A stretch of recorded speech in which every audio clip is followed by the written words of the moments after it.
안녕하세요. 시카고에 있는 음식점인 오리올에 다녀왔습니다. 음식점 내부부터 보실 분은 4번으로 가시면 됩니다. 시카고는 미국 중부에서 약간 동쪽에 있습니다. 미시간 호수도 보기가 좋아서 관광하기에도 좋은 곳이에요. 옆에 있는 호수가 상당히 좋았어요. 저는 여기 갔을 때 호수 근처에서 숙박을 해서 호수는 매일 보러 간 것 같아요. 제가 숙박을 했었던 건 요 주변이었고 오리올은 시카고에서 요 정도 위치에 있습니다. 그리고 메인으로 관광하는 곳은 적당히 유명한 콩이 있는 밀레니엄 파크 주변이고요. 오리올이 콩에서 그렇게 멀리 있지는 않아요. 지도로 보면 한 2km 정도 떨어져 있는 것 같은데 여기도 은근 대중교통이 잘 돼 있어서 대중교통을 타고 가도 되고 우버를 불러서 가도 괜찮습니다. 지금 이야기를 하고 있는 밀레니엄 파크에 있는 콩이 그 소스 코드라고 제이크 질렌할이 주연했었던 영화에서 마지막에 잠깐 등장한 적이 있는 조형물이에요. 그래서 저도 기억을 하는데 시간 관련 영화 좋아하시면 추천입니다. 저도 재밌게 봤어요. 지금 보니까 이거 또 10년이나 지났네요. 아무튼 시카고 같은 경우는 저도 여기 오기 전까지는 이거 콩 하나만 알고 있었는데 그런데 와보니까 구경할 곳들도 은근히 많고 도시도 깨끗해서 다시 와보고 싶은 곳이에요. 그런데 여기 사시는 분들이 겨울에는 오지 말라고 하던데 다시 와도 여름에 오는 게 좋을 것 같네요. 겨울에는 강바람 때문에 좀 많이 춥다고 합니다. 저는 올해 여름에 다녀왔어요. 여름에 다녀왔지만 그 영상은 거의 겨울에 올리고 있습니다. 이럴 것 같긴 했어요. 너무 외국 영상을 한 번에 몰아서 다 올리면은 좀 그럴 수가 있으니까 지금처럼 천천히 가끔 올려보도록 하겠습니다. 지금 올리는 속도로 생각을 해보면 내년 여름에도 올릴 것 같은데 그때는 계절도 다시 맞을 수도 있겠네요. 아무튼 다시 미국에는 미슐랭이 있는 곳들이 주별로 있습니다. 5곳이 있는데 캘리포니아, 콜롬비아, 플로리다, 뉴욕 그리고 시카고가 있는 일리노이 이렇게 5곳입니다. 국내에서는 서울 한 곳만 있어요. 그래서 가끔 왜 부산이나 다른 지역들은 미슐랭을 하나도 안 넣어줬는지 의문이 있을 수가 있는데요. 국내는 지역으로 보면 미쉐린 가이드 서울이라 다른 지역에 있는 곳들은 대상이 아닙니다. 그래서 부산이나 다른 지역에 미슐랭이 없는 거지 맛이 없어서 없는 거는 절대로 아니고요. 그리고 뭐 미슐랭에 들어갔다고 순서대로 맛있는 것도 아닙니다. 저도 미슐랭은 참고 정도만 하고 있어요. 그래도 해외 갔을 때는 국내보다는 좀 더 참고를 많이 하는 편이에요. 해외도 미슐랭 받은 곳들보다 맛있는 곳들이 있긴 하겠지만 길 가다 들어가는 것보다는 아무래도 성공 확률이 높은 것 같아요. 아무튼 그래서 시카고 같은 경우는 3스타가 한 곳이 있습니다. 그리고 2스타가 4곳이 있고요. 3스타는 알리니아인데 여기는 일단 제가 있던 기간에 예약이 안 되더라고요. 그런데 이야기를 들어보니까 알리니아는 굉장히 실험적인 음식들이 나온다고 하더라고요. 가격도 비싼데 실험도 좀 그런 것 같고 심포도로 생각을 했어요. 그래서 2스타 음식점들 중에서 찾아보다가 예약도 제일 아슬아슬하게 차 있고 취향이 맞을 것 같은 오리올을 가봤습니다. 음식 맛의 방향성이 뚜렷해서 상당히 기억에 남는 곳이었어요. 그리고 한 곳에서 먹는 게 아니라 이게 자꾸 이동시키면서 음식을 주는데 이것도 좀 재밌어서 좋았습니다. 가격은 1인에 285달러예요. 이러면 뭔가 예전 느낌은 30만 원 정도인가 싶지만 역시 세금과 팁을 붙여야 됩니다. 다이닝은 또 팁이 평균 20%가 아니라 22에서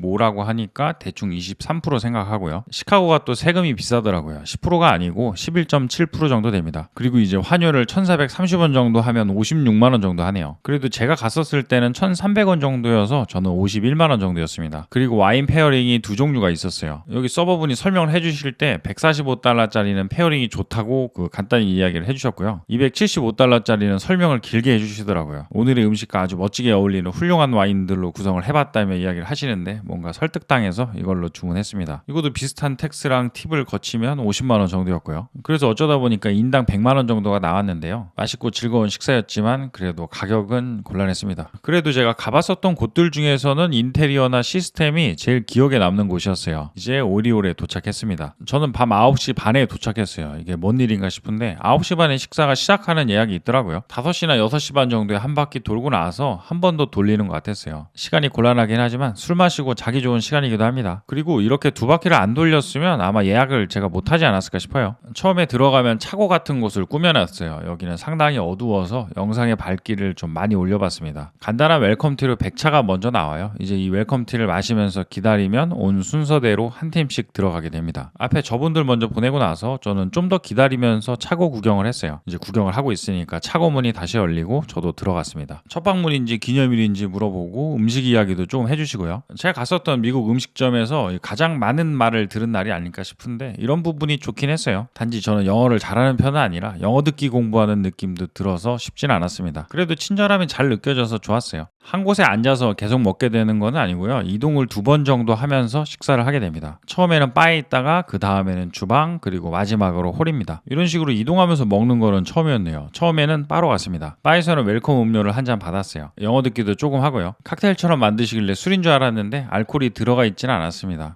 So So we process rhubarb a few different ways. It's made into a shrub, it's juiced, lacto fermented as well.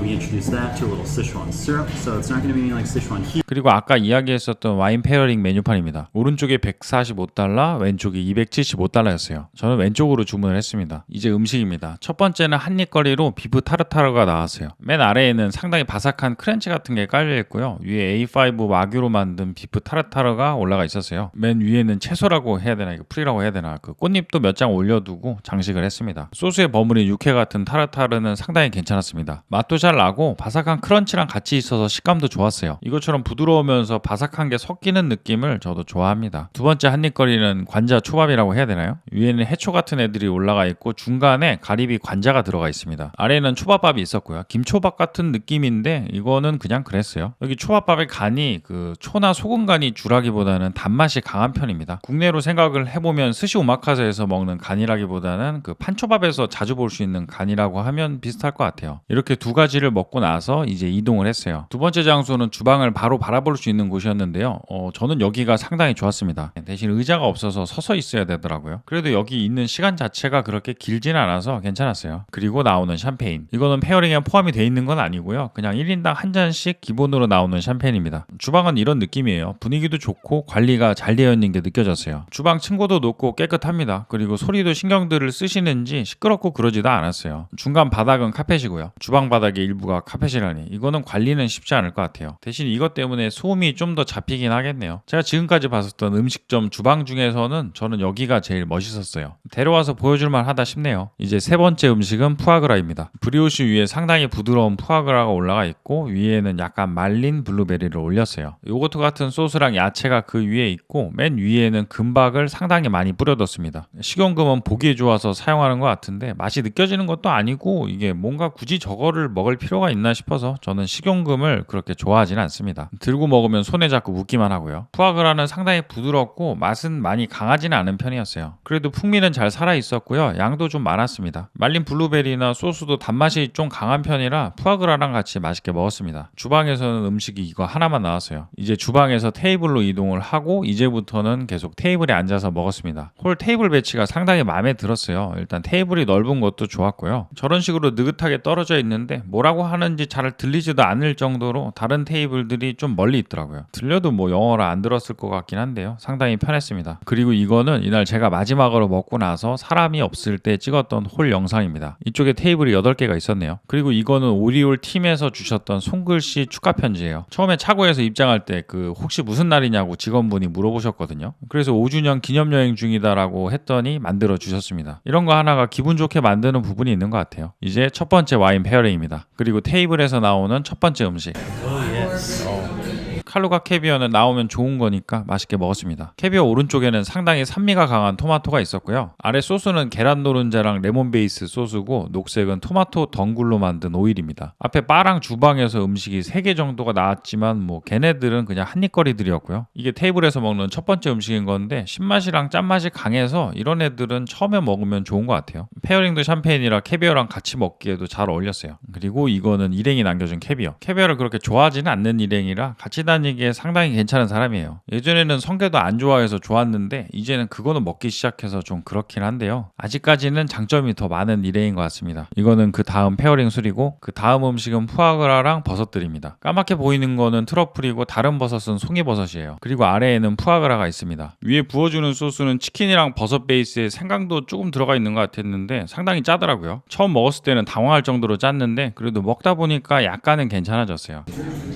아직 굉장히 진하네. 그래도 기본적으로는 좀 짜서 술이랑 같이 안 먹으면 이거는 좀 쉽지 않을 것 같았어요. 그래도 진한 육수에 버섯 향이 잘 어울렸습니다. 안쪽에 들어있는 푸아그라는 두 종류였어요. 하나는 저 약간 색이 진하고 작은 푸아그라였고요. 저 작은 게 맛이랑 감칠맛이 상당히 진했습니다. 개인적으로 이날 먹었었던 음식 중에서 제일 기억에 남는 한 입이었어요. 다른 종류의 푸아그라도 맛이 약한 편은 아니었거든요. 그런데 이 작은 거는 그 맛이 응축된 느낌이라 상당히 맛있게 먹었습니다. 맛도 상당히 강한데 비리지도 않았어요. 대신 2개인가 밖에 안 들어있어서 좀 아쉬웠습니다. 이거 한 입 맛있게 하려고 국물을 짜게 만든 건가 싶기도 한데요. 그래도 국물이 확실히 많이 짠 편이라 한 번에 다 먹기가 쉽지는 않아서 약간만 소금이 덜 들어갔으면 좋았겠다 싶었어요. 이거는 그 다음 페어링. 그 다음 다음은 여러 가지가 같이 나왔습니다. 처음에 있는 저거는 블랙베스랑 리조또였고 위에 튀긴 거는 여름 호박 안에 감자랑 생선 다진 거를 넣어두고 위에는 흰살 생선알을 올려뒀어요. 그리고 우유 빵이랑 버터, 빵이 나오긴 하네요. 블랙베스랑 리조또 위에는 시즈닝을 살짝 뿌리고요. 이 리조또가 상당히 좋았습니다. 그 뿌린 게 카레가루인 건지 카레 향도 살짝 나면서 팝콘 튀겼을 때 나는 그런 팝콘 향이라고 해야 되나요? 그 향이 엄청 고소하면서 부드러워서 이거 맛있게 먹었어요. 맛있다.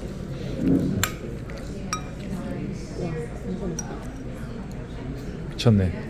블랙베스는 잘 구워졌습니다. 그런데 이것도 간이 좀 많이 짜서 그냥 생선만 먹기에는 좀 그랬고요. 아래에 있는 리조또랑 같이 먹어야 적당히 비율이 맞았어요. 이 집이 전반적으로 간이 짠 걸 좋아하나 싶었어요. 아래 기름이 고이는 걸 보니까 팝콘 향이 날만 했네요. 그리고 여름호박 튀김, 보기와는 다르게 튀김 자체가 바삭해서 식감이 좀 있었어요. 그리고 안에 들어있는 생선살이나 감자도 괜찮았고요. 개인적으로 튀김도 좋아하는 편이라 이것도 맛있게 먹었습니다. 빵도 색깔도 좋게 잘 구워졌네요. 엄청 기름기가 흐르는 빵은 아니고 적당히 담백한 것 같지만 이런 거는 버터를 찍어서 먹으면 됩니다. 버터가 적당히 잘 녹아 있어서 저대로 하나씩 뜯어서 찍어 먹기도 편했어요. 이번 접시는 다 맛있게 먹었습니다. 이거는 그 다음 페어링 와인, 병은 새 거로 보여주시고 와인은 디켄팅한 와인입니다. 그리고 카펠리니 파스타가 나왔습니다. 크림 베이스 소스랑 카펠리니 면 위에 트러플을 갈아서 올려뒀어요. 중간에 곡물 튀긴 거 같은 걸 조금씩 넣어뒀는데 얘네들은 식감적인 것 같고요. 이것도 맛있었어요. 받는 순간 트러플 향이 좀 많이 나는 것도 좋았고요. 소스랑 면이랑 트러플이 다 상당히 잘 어울려서 맛있게 먹었습니다.